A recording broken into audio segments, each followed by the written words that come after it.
হঠাৎ এই পরিস্থিতিতে এমন একটা প্রশ্নটা আবৃত্তি আশা করেনি। এক প্রকার বিষম খেলো বেচাই, চোখ দুটো ধারণ করলো প্রকট আকার। ও কি বুঝিয়েছে আর এ লোক কি বুঝে নিয়েছে? একটা বিরক্তিকর নিঃশ্বাস ছেড়ে আবৃত্তির মধ্যে চকচকে বোতলগুলো সব এক একে বের করতে লাগলো। ঐক্য ধরফর করে নেমে আসে বেড থেকে। আবৃত্তি ওকে দেখে কোনটাই নুয়ে যায়। ঐক্যর পরনে তখন কেবলমাত্র একটা ঢিলা ঢালা শর্টস। ঐক্য ভয়ে ভয়ে শুধায়। এগুলো কি করবে তুমি? আবৃত্তি ভাবলেশীন গলায় বলল। আস্তে করে ছুঁড়ে ফেলবো। ঐক্য চোখ বড় বড় করে বলল। কি? আবৃত্তি, তুমি জানো এগুলো কত এক্সপেন্সিভ? আবৃত্তি নাক ফুলিয়ে বলে। জানতে চাই না, আমি শুধু জানি এই অখাদ্য বোতলগুলো আমার স্বামীর শরীরের জন্য হানিকর। আবৃত্তি প্রবল অধিকার মিশিয়ে বলল। ঐক্য স্তব্ধ হয়ে তাকিয়ে রইল আবৃত্তির নির্লিপ্ত মুখটায়। মেয়েটা এইমাত্র কি বলল? আমার স্বামী। আবৃত্তি গজগজ করতে করতে বোতলগুলো সব রুমে থাকা বিনে ছুঁড়ে ফেলল। ঐক্য বইয়ের রণচণ্ডী রূপ দেখে আর মানা করার সাহস পেল না। অসহায় চোখে নিজের বহু বছরের সঙ্গীগুলোকে অবহেলায় ডাস্টবিনে ছুঁড়ে ফেলা দেখল। সকাল 6টা। চৌধুরী ভিলায় সবাইকে বেশ ব্যস্ত দেখাচ্ছে। অন্য সময় এই সময়টাই ভিলায় নিস্তব্ধতা বিরাজ করলো। আজ পরিবেশ ভিন্ন, কারণ আজ ঐক্য আবৃত্তির রিসেপশন। ড্রয়িং রুমে আসতে দেখলো ওয়াফা আহসান পুরো হলরুমে ছোটাছুটি করছে। ওদের খিলখিল হাসির শব্দ ঝংকার তুলছে পুরো বাড়িটাই। আবৃত্তি অবাক হলো ওদের এত তাড়াতাড়ি উঠে যেতে দেখে। অন্যদিন স্কুলের সময় হলে এরা ঘুম থেকে উঠতে চায় না, কিন্তু আজ দেখো সাত সকালে নিজেরাই উঠে বাড়ি মাথায় তুলেছে। আবৃত্তি স্মিত হেসে ধীর পায়ে মাথার ঘোমটা টেনে রান্নাঘরের দিকে এগোলো। ভেতরে ঐক্যর বড় মামি কাকুলি দাঁড়িয়ে দাঁড়িয়ে বুয়াদের রান্নার তদারকি করছেন সকালে নাস্তার জন্য। আবৃত্তি ইতস্ততভাবে সালাম দিল। আসসালামু আলাইকুম বড় মামনি। কাকুলি ফিরে তাকান। দরজার সামনে হালকা গোলাপি বর্ণ শাড়ি পরনে, মাথায় ঘোমটা টানা, গোলকাল মিষ্টির চেহারার মেয়েটাকে দেখে ওনার চোখ জুড়িয়ে গেল। মনে মনে মাশাল্লাহ পড়ে নিলেন তিনি। গোলকাল মিষ্টি মুখে আবৃত্তিকে ওনার খুব পছন্দ হয়েছে। না, ঐক্যর পছন্দের তারিফ করতেই হয়। বিবি করে বললেন তিনি। আমি কিছু সাহায্য করবো মামনি? আবৃত্তি নম্র স্বরে বলল। কাকুলি সপ্রতিভ হলেন, ঠোঁটে মুচকি হাসি ফুটিয়ে বলেন। না মা, তার দরকার নেই, খিচুড়িটা হয়ে গিয়েছে। আর মাংসের ঝোল আরেকটু গাঢ় হয়ে এলেই নামিয়ে ফেলবো। তোমারই রান্নাঘর সারাটা জীবন পড়ে আছে। আবৃত্তি মুচকি হাসলো, বলল। আমি আরশান ওয়াফার জন্য এক প্লেট নিয়ে যাই। ও মা, এটা কি জিজ্ঞেস করার কি আছে? তোমার বাচ্চাদের জন্য তুমি খাবার নেবে। আবৃত্তি মৃদু হেসে একটা প্লেটে গরম গরম খিচুড়ি বেড়ে নিল, তারপর দুটো ডিম পোচ করে নিল। মাংস নেবে না? না, আসলে অতিরিক্ত তেল ঝাল খেয়ে ওরা হজম করতে পারবে না। হুম, ঠিকই বলেছ। বাচ্চা মানুষ এত ভারী খাবার হজমের সমস্যা হবে। আবৃত্তি প্লেটটা নিয়ে চলে যেতে রিমলা মুখ খুলে কাকুলি সায় মিলিয়ে বললেন। ঠিকই বলেছ, মেয়েটার বাচনভঙ্গি বেশ সাবলীল, আর দেখতে বেশ। বউ মানুষ একটু গোলগাল মিষ্টি আদরে না হলে চোখে আটকায় না। মাহিরার মতো অত লম্বা মেয়ে দেখতে ভালো লাগে না। বাচ্চাদের ভরপেট খাইয়ে তৈরি করে দিয়ে আবৃত্তি রুমে আসলো খাবার নিয়ে। ঐক্য তখন পুরোপুরি তৈরি হয়ে নিয়েছে। আয়নার সামনে দাঁড়িয়ে শরীরে পারফিউম মাখছে।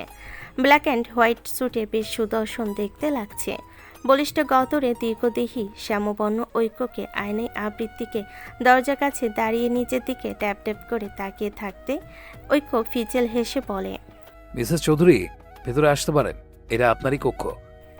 আবৃত্তি হালকা চমকে ওঠে, দ্রুত নিজেকে ধাতস্থ করে রুমে ঢুকে বলল। খাবারটা খেয়ে নিন, ঠান্ডা হয়ে যাবে। আবৃত্তি ডিভাইনের সামনের সেন্টার টেবিলটায় খাবারের ট্রেটা রাখলো। ঐক্য শার্টের হাত গুটিয়ে ডিভাইনে বসলো। তুমি খেয়েছো? আবৃত্তি প্লেটে খাবার বাড়তে বাড়তে বলল। না, এখন খাবো। দাঁড়াও। আবৃত্তি হাত থামিয়ে অবুঝ চোখে তাকায়। ঐক্য বলল। এক প্লেটই বাড়ো, একসাথে খেয়ে নি। আবৃত্তির চোখের ভারী পল্লবগুলো কেঁপে উঠল। ঢোক গিলে মৃদু কম্পমান হাতে প্লেটে বেশি করে খাবার বেড়ে নেয়। খাইয়ে দাও। হ্যাঁ, আবৃত্তি চমকে তাকায়। ঐক্য হালকা হেসে বলে। ওয়াফা আর দেখি খুব মজা করে তোমার হাতের খাবার খায়। আমিও একটু দেখি আসলে তোমার হাতে খেতে কেমন। স্বামীর আবদারের আবৃত্তি জোরপূর্বক হাতের কম্পন রেখে খিচুড়িতে মাংস মেখে ঐক্য মুখের সামনে তুলে ধরে। ঐক্য হা করে খাবারটা গিলে নিল। খাবারটা চিবুতে চিবুতে বলল। আসলেই এখন বুঝলাম আমার বাচ্চারা এত মজা করে তোমার হাতে খায় কেন। আসলেই অনেক টেস্ট বইয়ের হাতে খেতে। আবৃত্তি লজ্জা লাল হয়ে খাবার মাখানোই মনোযোগ দিল। তুমি খাচ্ছ না? আবৃত্তি নিজেও এক লোকমা মুখে তুলে বলল। খাচ্ছি। খাওয়া দাওয়া শেষ করে ঐক্য জুস খেতে খেতে বলল। এখানে দুটো লেহেঙ্গা আছে আবৃত্তি, তোমার যেইটা পছন্দ ওইটা পরবে আজকে। একটু পর মেকআপ আর্টিস্ট আসবে তোমাকে সাজাতে। আবৃত্তি দেখলো বেডের উপর দুটো লেহেঙ্গা রাখা, একটা গাঢ় ল্যাভেন্ডার আর একটা হালকা মেরুন রঙের লেহেঙ্গা বিছানার উপর মেলে রাখা। আবৃত্তি হাত কসলাতে কসলাতে বলল। আপনি একটু চুজ করে দিন না। ঐক্য কিছুক্ষণ নিবিড় মনোযোগে লেহেঙ্গার দুটো দেখলো, তারপর মেরুন রঙা লেহেঙ্গাটা হাতে ছুঁয়ে পড়ল। এইটা পরবে। আবৃত্তি আয়নার সামনে লেহেঙ্গাটা নিজের গায়ে ধরে পড়ল। এটা ভালো লাগবে। আবৃত্তি জিজ্ঞেস করলো। আসলেও ঐক্যর অ্যাটেনশন চাইছে। প্রতিটা মেয়েই চায় তার স্বামী তার প্রতি একটু বেশি নজর দিক। আবৃত্তি চকচকে চোখে আয়না ডিঙ্গিয়ে ঐক্যর দিকে চেয়ে আছে উত্তরের আশায়। ঐক্য হঠাৎ ওকে পেছন থেকে জড়িয়ে ধরে ঘাড়ে মুখ ঘষল আদুরে বেড়ালের মতন। আবৃত্তির মোমের মতো গালে এবার লজ্জায় লাল আভা ফুটে উঠল। টসটসে মেয়েদের গাল দুটো ফুলে পেঁপে উঠল। ঐক্য ঘর লাগা কণ্ঠে বিড়বিড়িয়ে বলল। এই দুনিয়ায় এমন কোনো রং বা পোশাক নেই যে আমার বউকে মানাবে না। তুমি এতটাই সুন্দর আবৃত্তি। আবৃত্তি লজ্জায় আরক্তিম নতমুখে বলল। বেশি বেশি, আমি এতটাও সুন্দর না। ঐক্য ওকে আরো নিবিড়ভাবে জড়িয়ে ধরে বলল। আফসোস, তোমাকে যদি বোঝাতে পারতাম আমি কতটা মুগ্ধ তোমার রূপে, তাহলে বুঝতে তুমি কতটা সুন্দর। আবৃত্তি সলজ্জে মুচকি হাসে। ভাইয়া, ভাবিকে সাজাতে এসেছে, দেখি দরজা খোলো। ঐক্য চমকে ওঠে। ওর হাতের বাঁধনে আবৃত্তি মুচড়ে ওঠে। দেখি ছাড়ুন আমায়। ঐক্য কপাল কুচকে বিরক্তিকর শ্বাস ছেড়ে বলল। উফ, এরা আমাকে শান্তিতে একটু রোমাঞ্চ করতে দেবে না। আবৃত্তি ঐক্যর বুকে মৃদু ধাক্কা দিয়ে বলে। জান তো। ঐক্য আবৃত্তির কানে ফিসফিস করে বলল। এখন যাচ্ছি, কিন্তু রাতে 6 দিয়ে ধরবো। আবৃত্তির কান দুটো গরম হয়ে ওঠে। ঐক্য গালে জিভ ঠেকিয়ে হেসে হেলে দুলে দরজা খুলে দেয়। দরজা খুলতে ঐক্য দেখে ডজন খানেক মহিলা দরজার সামনে দাঁড়িয়ে আছে। এই মহিলাগুলো এক প্রকার আতঙ্ক ঐক্যর নিকট। ঐক্য হতাশ শ্বাস ছাড়ে। বিয়ে শেষ, বাসর শেষ, কিন্তু এরা যেন লেজি ছাড়তে চাইছে না। মনে বিরক্ত হলো, মুখে মেঘে হাসি ঝুলিয়ে বলল। আপনারা? ঐক্যর কাজিনের বউ সরু গলায় বলল। ভাইয়া, দিন দুপুরে দরজা আটকে আছেন, রাতে কি বসে বসে মশা মারছেন? সবাই ঠোঁট টিপে মিটিমিটি হাসলো। ঐক্য যেন বিষম খেলো, বুঝলো অতি সত্বর এখান থেকে কেটে পড়তে হবে, না হয় যেটুকু মান ইজ্জত বেঁচে আছে সেটুকুই খোয়াতে হবে। ও মৃদু গলা খাকারি দিয়ে বলল। তোমরা যাও না, আবৃত্তি ভেতরেই আছে, আমি দেখে আসি বাচ্চাটা কি করছে। এই বলে ঐক্য এক প্রকার কেটে পড়ল। ওর যাওয়ার পানে অসহায় দৃষ্টি নিক্ষেপ করে আবৃত্তি। এবার ওরা আবৃত্তিকে চেপে ধরবে, অশ্লীল অশ্লীল কথা বলে ওর কানে পোকা নাড়িয়ে ফেলবে। হলেও তাই।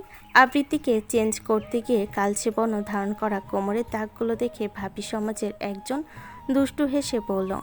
কি ব্যাপার তিত্তি, তোমাদের রুমে কি বিড়াল আছে?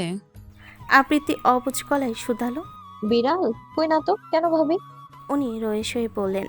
না মানে তোমার শরীরে দেখি খামসির দাগ, কামড়ের দাগ, তাই ভাবলাম কোনো বিলায়ের কামড় দিয়েছে নাকি।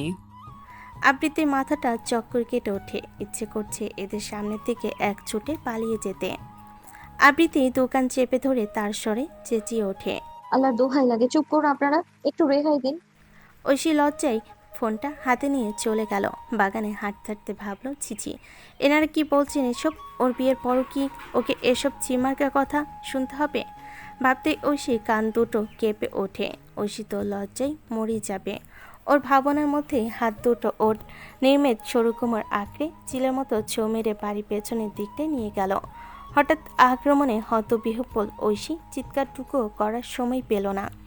কম্পয়মান বক্ষে ভয়ে ভয়ে খিচে রাখা চোখ দুটো পিটপিট করে খুলতে ওর সামনে একটা ঝাপসা অবৈ এবার স্পষ্ট হয়। এই অবৈটা ঐশীর সবচেয়ে নিরাপত্তার ভালোবাসার, যার কাছে থাকলে ঐশীর এক চুলো বাঁকা হওয়ার সম্ভাবনা নেই। মানুষটা ওর ভালোবাসা। ঐশী বড় বড় কয়েকটা শ্বাস টেনে নিয়ে বলল। এভাবে কেউ টেনে আনি? আমি কত ভয় পেয়েছিলাম। আহান বিমুগ্ধ দৃষ্টিতে ঐশীর আপদমস্তক নজর বোলালো। একটা সি ব্লু কালারের সারারা পরনে। আহানের ওষ্ঠকোণে বাঁকা হাসি রেখা ফুটে ওঠে। ঐশী চোখ প্রকট হয় ও আটকে উঠল এক প্রকার। এ লোকটা হাসছে কেন? ওকে কি জোকারের মতো দেখাচ্ছে? খেয়াল করেছে কোনো অনুষ্ঠানে যেখানে আহানের উপস্থিতি থাকবে সেখানে ঐশী সবসময় আহানের পছন্দের রংটাই নিজের শরীরে জড়াবে। আন মনে মনে তৃপ্ত হলো এই ভেবে হাজারো প্রবঞ্চকের ভিড়ে ও সঠিক মানুষটিকেই পেয়েছে। ঐশী অস্থির চিত্তে বলল। আমাকে কি সুন্দর লাগছে না? আন দুপাশে মাথা নাড়ালো। ঐশী আপাদমস্তক নিজেকে দেখে কাঁদো কাঁদো স্বরে বলল। কেন, কি সমস্যা? আমি তো বেশি মেকআপও করিনি। আন ঠোঁট কামড়ে হেসে ঐশীর কাঁধ আঁকড়ে ধরে হ্যাসকা টান মারে। অতর্কিতে ঐশী আহানের বুকে এসে পড়ে। ঐশীর পুরো শরীরটা তিত্তির করে কেঁপে ওঠে আহানের এহেন গভীর স্পর্শে। আন এক হাত ঐশী কোমরে জড়িয়ে আর এক হাত রক্তিম মেদোর গালে স্লাইড করে নেশাক্ত দৃষ্টি ফেলে ফিসফিসিয়ে বলে। তোমাকে এত বাজে দেখাচ্ছে যে ইচ্ছে করছে টুপ করে খেয়ে ফেলি। ঐশী লজ্জায় আইটাই করে উঠল। তুতলে বলে। প্লিজ ছাড়ুন আহান, কেন ছাড়বো? কেউ দেখে ফেলবে। দেখলে কি হবে? ঐশী অসহায় গলায় বলে। আমরা এখনো বিয়ে করিনি। তো আমি তো দুপায়া তৈরি। তোমার ওই খচ্চর ভাইটা তো নিজেই আমার বোনকে বিয়ে করে নিয়েছে, কিন্তু আমাকে নিজের বোন দিচ্ছে না। ঐশী আনন্দ মুখে ঠোঁট টিপে হাসে। ওরা নিজেদের মধ্যে এতটাই বিপদ ছিল যে কেউ একজন অগ্নি দৃষ্টিতে ওদের দেখছে। খেয়ালই করল না দুজনে। মাম্মাম, দরজা খুলো মাম্মাম। মেকআপ আর্টিস্ট আবৃত্তির মাথায় দোপাট্টাটা সেট করছিল। আপাতত রুমে কেউ অ্যালাউড না, কিন্তু বন্ধ দরজার বাইরে ওর সানাদের হাঁক ডাকে আর টেকা গেল না। সহসা আবৃত্তির অনুরোধ স্বরে বলল। আপু প্লিজ ওদের ঢুকতে দিন। পাশে হেল্পার আর্টিস্ট উঠে দরজা খুলে দিতে এক প্রকার হুড়মুড় করে ঢুকলো ওয়াফা আরশান। আবৃত্তি ওদের দেখে মুচকি হাসলো। ওয়াফা আরশান তাদের মাম্মামকে দেখে চকচকে চোখে বলল। মাম্মাম, ইউ লুকিং সো প্রিটি। রুমের সবাই মুচকি হাসলো ওদের পাকা পাকা কথায়। আবৃত্তির ঠোঁটে আলতো হাসি ফুটিয়ে ওদের কাছে ডাকলো। ওরা ছুটে আসতেই আবৃত্তি দুজনকে জড়িয়ে ধরে স্নেহে চুমু খেলো। আমার কলিজাদেরও খুব খুব প্রিটি দেখতে লাগে, মাশাআল্লাহ। কই আমার মেয়ে আর নাতনি কই? চেনা পরিচিত পরম আপন কণ্ঠটি কর্ণধার হতে আবৃত্তি সপতিপ হলো। নিজের মাকে হাসি মুখে রুমে ঢুকতে দেখে আবৃত্তির চোখ জোড়া চলাচল করে উঠল। মাত্র একদিন হয়েছে মানামুখ মমতাময়ীকে ছেড়ে আসার, কিন্তু আবৃত্তির মনে হচ্ছে সহস্র যুগ পার করেছে। আবৃত্তি সব সাজগোজ ছেড়ে ফেলে ছুটে গিয়ে জাহানারার বুকে আছড়ে পড়ে ফুপিয়ে ওঠে। জাহানারা মেয়েকে বুকে আগলে ধরে ধরা গলায় বললেন। কেমন আছিস মা? আবৃত্তি অশ্রুসিক্ত স্বরে বলে। জানি না মা, একদিকে নতুন করে সব ফিরে পাওয়া সুখ, অন্যদিকে তোমাকে ছেড়ে আসার দুঃখ। মেয়েদের জীবনটা এমন কেন হয় মা? জাহানারা চোখ মুছে মেয়েকে বুক থেকে তুলে বলেন। এটাই মেয়েদের প্রকৃত জীবন মা।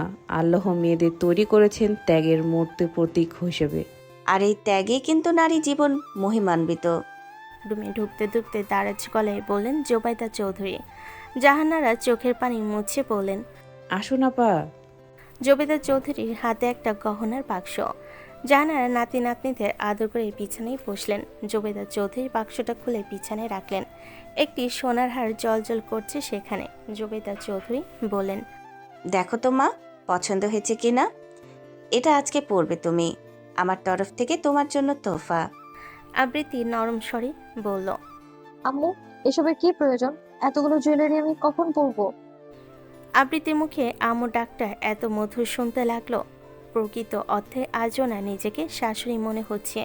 মাহিরা সবসময় ওনাকে আন্টি আন্টি ডাকতো। কয়েকবার আম্মু ডাকতে বলার পরও মাহিরা কর্ণপাত করেনি, কিন্তু এই একদিনেই মেয়েটা ওনাকে কত অকপটে আম্মু ডাকছে। মনে হচ্ছে ঐশীর মতো মেয়েটাও ওনার আরেকটা সন্তান। জোবেদা চৌধুরী গলা ঝাড়লেন। অলংকার নারীর সৌন্দর্যের প্রতীক মা। আমার এতগুলো গহনা আলমারিতে পড়ে থেকে কি করবে? এগুলো আমার ঘরের বউয়ের গলায় শোভা পায়।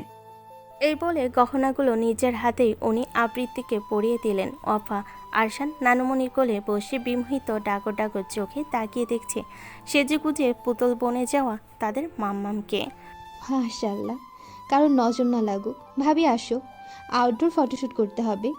ঐশী চপল পায়ে রুমে ঢুকে বলল। অফা আসান তটস্থ ভঙ্গিতে আবৃত্তি দুহাত আঁকড়ে ধরল। ঐশীকে দিল না ধরতে। সবাই শব্দ করে হাসলো। হলরুম ইতিমধ্যে জমে উঠেছে নানান অতিথিদের সরগরমে। ঐক্যর বিজনেস ক্লায়েন্ট থেকে শুরু করে বেশ গণ্যমান্য ব্যক্তিবর্গ উপস্থিত ওদের রিসিপশনে। একজন সাকসেসফুল বিজনেসম্যান হওয়ার সুবাদে মিডিয়ার লোকজনের উপস্থিতিটাও লক্ষ্য করা যাচ্ছে। ঐক্য পকেটে হাত গুজে ওর একজন পার্টনারের সাথে কথা বলছিল।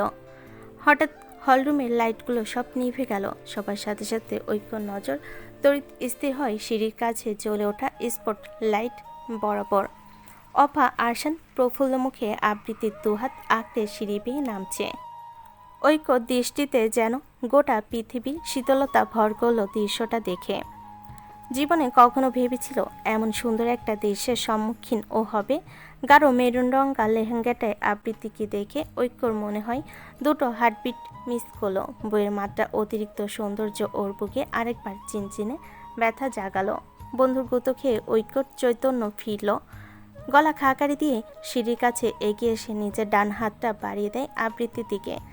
আবৃত্তি আনত চোখ যুগল তুলে এক পলক ঐক্যকে দেখল, তারপর নিজের হাতটা রাখে ঐক্যর হাতে। ফটোগ্রাফারের মাথায় চাটি মেরে ক্যামেরাটা ছিনিয়ে নেয়। ভাই, ছবি তুলছেন না কেন? দেখছেন নাকি সুন্দর একটা সিনারি? আর নিজেই এই অবস্থায় ওদের কয়েকটা ছবি তুলল। স্টেজে উঠো ঐক্য সম্মোহনী দৃষ্টিতে আবৃত্তির আগাগোড়া নজর বোলালো। আরে ভাইয়া, এদিকে ক্যামেরার দিকে তাকান, বউকে পরেও দেখতে পারবেন। আবৃত্তি লজ্জে মাথা নামিয়ে নিল। ওর এবার কান্না পাচ্ছে। আর কত লজ্জে পড়তে হবে। ঐক্য বিব্রত হয়ে গলা ঝেড়ে ক্যামেরার দিকে তাকালো। আবৃত্তি দাঁতে দাঁত চেপে চাপা গলায় বলল। আপনাকে আমি দেখে নেব। আপনার জন্য কাল থেকে আমার লজ্জা লজ্জা খেতে হচ্ছে। বেচারা ঐক্য বুঝলো না বউ তার রাগ করছে কেন। Oh my god Mahi, what a surprise! আয়নার সামনে শরীরে বডি লোশন মাখতে থাকা মাহিরা ভুরুকুটি করে শুধায়। হোয়াট হ্যাপেন্স রাজ? রাত সরগরম গলায় বলল। তোমার এক্স হাজবেন্ড দেখি বিয়ে সেরে ফেলেছে কাল। মাহিরা চলন্ত হাত যুগল থেমে যায় সহসা। শীতদারা পেয়ে একটা ঠান্ডা স্রোত বয়ে যায়। হতবক গলায় এক প্রকার চেঁচিয়ে বলল। হোয়াট? কি বলছো তুমি? ঐক্য বিয়ে করে নিয়েছে মানে? কখন? এই তো কাল। দেখো সোশ্যাল মিডিয়া, সোয়েল of the great businessman Oikya চৌধুরীর দ্বিতীয় বিয়ের নিউজ দিয়ে। বলে শব্দ করে হাসলো রাজ। ঠোঁট বাঁকিয়ে হেসে ফের বলল। যাই বলো, ঐক্য চৌধুরীর বউ ভাগ্য ভালো। তুমিও সুন্দরী ছিলে, আর বর্তমান বউটাও আগুন সুন্দরী। মাইরা রাজের হাত থেকে ফোনটা চিলের মতো ছো মেরে নিয়ে নিল। ফোনটা তাকাতেই থমকে দাঁড়িয়ে রইল দুপল। স্ক্রিনে জলজল করছে নতুন বরকনের ছবি যুগল। ঐক্যর পাশে বধূ বেসে থাকা আবৃত্তিকে চিনতে ওর 2 সেকেন্ড সময় লাগলো। মনে পড়ল ওয়াফার স্কুলে সাক্ষাৎ হওয়া স্বল্প পরিচিতা আবৃত্তির কথা। বিস্ময়ে বিমূর বনে গিয়ে মাহিরা বিড়বিড়ে আওড়ায়। এই মেয়েটা বাচ্চা ওয়ারফার ক্লাসমেট না? এই মেয়ে ঐক্যর বউ কিভাবে? আমার মাথায় তো কিছুই ঢুকছে না। মাহিরা শরীরটা মৃদু কাঁপছে। কিছুতেই বিশ্বাস করতে পারছে না ঐক্য সত্যি বিয়ে করে নিয়েছে। রাজ তীর্যক হেসে বেড থেকে নামলো, কোমরে তোয়ালে পেঁচিয়ে। প্রেমিকার চোখে তার প্রাক্তনকে নিয়ে অনিশ্চয়তার মৃদু আস্ফালন ওর অভিজ্ঞ দৃষ্টি এড়ালো না। আজ থেকে 4 বছর আগে মাহিরাকে কিভাবে ম্যানিপুলেট করে ঐক্যর সাথে ডিভোর্স করেছিল সেসব মনে করে ঠোঁটে কুটিল হাসি ফুটে ওঠে। মাহিরার মনে এখনও এক্সের প্রতি একটা সফট কর্নার রয়েছে। সেটা সম্পর্কে ভালোভাবেই অবগত রাজ। শত হোক মাহিরার পাগলা প্রেমিক ছিল কিনা ঐক্য, কিন্তু ক্যারিয়ার নেম ফেমের নেশায় মাহিরাকে ওর স্বামী সন্তান ছাড়তে বাধ্য করেছে। অবলীলায় রাজের শয্যা সঙ্গিনী পর্যন্ত রয়ে গিয়েছে। রাজ জানে মাহিরা এখন ওকে আবার প্রেশার দেওয়া শুরু করবে বিয়ের জন্য। বিয়ে করো বলে সে একই মন্ত্র জপতে থাকবে, কিন্তু রাজ করবে এই ছলনাময়ীকে বিয়ে? অসম্ভব। রাজের ভাবনায় সঠিক হলো। হঠাৎ মাহিরা অস্বাভাবিক আচরণ করা শুরু করে, কেমন অপরিচিতস্থের মতো। রুমে এ মাথা ও মাথা পায়চারি করে অস্থির গলায় বিড়বিড় করে বলে। ঐক্য বিয়ে করে নিয়েছে? ও আমাকে জেলাস ফিল করাতে বিয়ে করেছে। I know very well. কি ভেবেছে ও? বাইরের একটা মেয়েকে নিয়ে ও আমার মেয়ের মা বানিয়ে দিবে? এত ইজি? আমি কোনো অ্যাকশন নেইনি দেখে ঐক্য খুব বার বেড়েছে রাজ। আমি ওকে দেখে নেব, ও কি করে ওই মেয়েটার সাথে সুখের সংসার করে আমিও দেখে নেব। মায়েরা ফোনাতলা সাপের মতো ফোঁসফোঁস করছে, যেন এখনই কাউকে ছোবল মেরে বসবে নিজের বিষ দন্ত দিয়ে। রাত চিবুকে হাত বুলিয়ে বিদ্রুপ চোখে দেখছে মাহিরাকে। আপন মনে বিড়বিড় করে মাহিরা হঠাৎ রাজের সামনে দাঁড়িয়ে অস্থির চিত্তে বলল, ঐক্য আমাকে জ্বালাতে বিয়ে করেছে না, এবার আমিও ওকে দেখিয়ে দিব এই মাহিরার জন্য ওর থেকেও বেটার অপশন আছে। রাজ, চলো বিয়ে করে ফেলি। রাজ কপাল কুঁচকে বিরক্তি গলায় বলল, মাহিরা কাম ডাউন, সবসময় বিয়ে বিয়ে করো, কানের কানে ঘ্যান ঘ্যান করবে না। মাহিরা উন্মাদনীর মতো সেন্টার টেবিলে থাকা অ্যালকোহলের বোতলটা হাতে তুলে নিয়ে মেঝেতে ছুঁড়ে মারল। গর্জে উঠে বলল, কারণ আমি তোমাকে ভালোবাসি রাজ। আমি পারবো না আর এভাবে ঝুলে থাকতে, আমাকে তোমার বিয়ে করতেই হবে। রাজ ফিক করে হেসে দিল। মাহিরা অবাক চোখে তাকিয়ে বলে, হোয়াট আর ইউ লাফিং? এখানে হাসার কি বলেছি আমি? রাজ কোনো মতে হাসি থামিয়ে ককটাক্ষে সুরে বলে, তোমার কেন মনে হলো আমি তোমাকে বিয়ে করব? মাহিরা হতভম্ব হয়ে আওড়ায়। মানে তুমি আমাকে ভালোবাসো না রাজ? রাজ অকপটে বলল, তোমার মতো মেয়েদের বড় জোর বেড পার্টনার করা যায়, বউ নয়। রাজ, মাহিরা বজ্র হতে নেই অস্পষ্টে আওড়াই। যে মেয়ে নিজের 5 বছরের সম্পর্ক ছিন্ন করে স্বামী দুধের শিশুকে ছেড়ে আসতে পারে, সেই মেয়ে যে আমাকে ভালোবাসে, এটার থেকে সেরা জোকস এই পৃথিবীতে দুটো নেই। মাহিরা পেপস।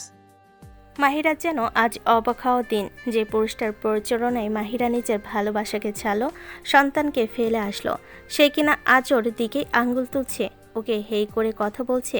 মাহিরা ঢোক গিলে কোনো রকম ভেঙে ভেঙে বলে, আমাকে ভিলেন বানিয়ে নিজে এখন সাজু সাজছ? তখন কে আমাকে কনভিন্স করেছিল আমার সব স্বপ্ন পূরণের দায়িত্ব সে নেবে? তো তোমার স্বপ্ন কি পূরণ করিনি আমি? দেখো, আজ তুমি একজন সফল মডেল হয়েছো। কার দৌলতে? তুমি কেবল আমাকে তখন কেবল ক্যারিয়ার লোভ দেখিয়ে আমার সংসার ভাঙনি রাজ। ভুলে গেলে তুমি বলেছিল ঐক্যর থেকেও আমাকে সুখে রাখবে, ওর মতো কথায় কথায় ডোমিনেট করবে না। তাহলে এখন উল্টো সুরে গান গাইছো কেন? রাজ ভনিতা করল না। সত্যি বলতে, যখন আমি তোমার রূপ থেকে পিছিলে পড়েছিলাম, আর যেটা একবার রাজের দৃষ্টিতে ভালো লেগে যায়, সেটা রাজ যে কোনো মূল্যে নিজের করেই ছাড়ে। তোমাকে আমি সত্যি সুখে রাখবো শোনা, যা চাইবে তাই পাবে, যদি আগের মতো আমার সুইট বেড পার্টনার হিসেবেই থেকে যাও। মাহিরা চোখ দুটো ছলছল করে ওঠে। যার জন্য মাহিরা আজ সব হারিয়েছে, সে কত সহজেই না মাহিরাকে রক্ষিতা তকমা দিয়ে দিল।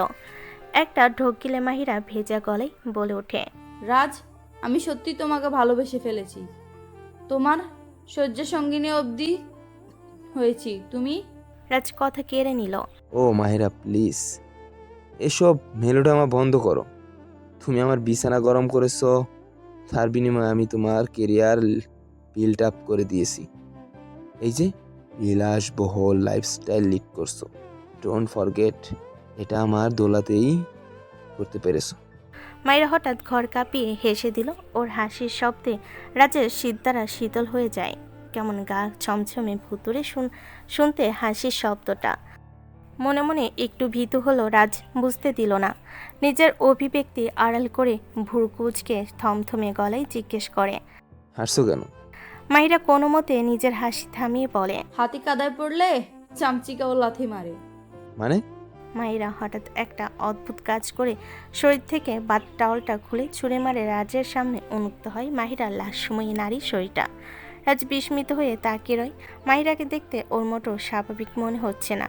মাহিরার ঠোঁটে একটা বঙ্কিম হাসির রেখা ভেসে ওঠে, চোখে মুখে অশনি ঝিলিক, যেন সাক্ষাৎ ডাইনি দাঁড়িয়ে আছে রাজের সামনে। মাহিরা নগ্ন শরীরে একদম রাজের সন্নিকটে এসে দাঁড়ায়। রাজের কাঁধে দুহাত উঁচিয়ে ঝুলে পড়ে, ঠোঁটে কুরুর হাসি ফুটিয়ে বলে, তুমি কি ভেবেছো রাজ? তুমি ছাড়া এই মাহিরার কোনো গতি নেই।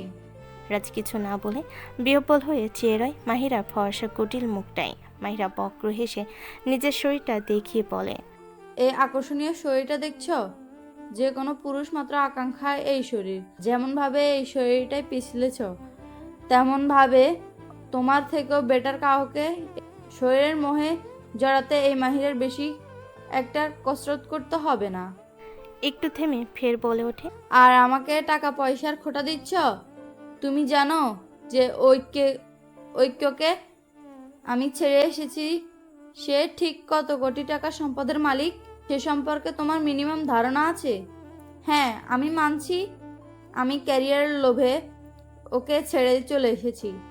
ও যদি আমার স্বপ্ন, আমার ক্যারিয়ারের সব পথে বাধা হয়ে না দাঁড়াতো, তবে আমি কখনো তোমার মতো বস্তি থেকে উঠে হঠাৎ বড় লোক বনে যাওয়া লোকের কাছে নিজেকে বিলিয়ে দিতাম না। মাইরা, মাইন্ড ইওর ল্যাঙ্গুয়েজ। রাজ ধমকে বলে। ওর স্তব্ধ হতবাক চোখ তাকিয়ে থাকে মাহিরার সুন্দর মুখটাই।